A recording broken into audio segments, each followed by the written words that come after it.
ముఖ్యంగా మనం గమనించాల్సింది హేమకాంత్ రెడ్డి పెద్ద దొంగ. ఆ హేమకాంత్ రెడ్డి స్నేహితుడు సుబ్బారావు సహాయంతో మంగళని చిచ్చులో లాగడం, అదేవిధంగా కొంతమంది హేమకాంత్ రెడ్డికి కొంతమంది అంటే సినీ ఫీల్డ్లో ఉన్న కొంతమంది సహకరిస్తున్నారు. అదేవిధంగా కొంతమంది అక్కడున్న ఆంధ్ర ప్రాంతానికి చెందిన కొంతమంది వారు సహకరిస్తున్నారు. వారి కుట్రను మేము బయట పెడతాం.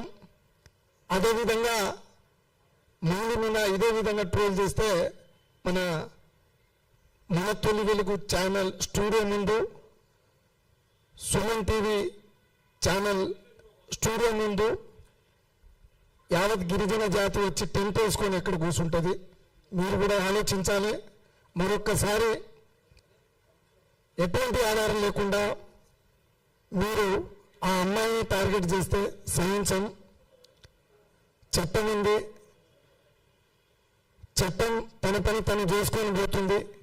మరి అందులో మీ పాత్ర ఉంది ఖచ్చితంగా వ్రాతపూర్వకంగా అంటే న్యాయం సహించదు, ఆమెను కూడా శిక్షిస్తుంది. కానీ ఈరోజు మీరు మంగళని వారి చెల్లెల్ని మరి బయటికి లాగడం వల్ల పాపం వాళ్ళ మంగళ వాళ్ళ నాయన సీరియస్గా హాస్పిటల్లో ఉన్నాడని మీకు తెలిసింది.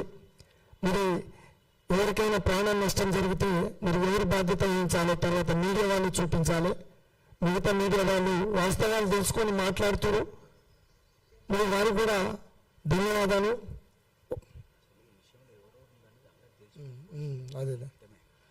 అదే వాస్తవాలు తెలుసుకొని కొంత మీడియా మిత్రులు కూడా చెప్తారు.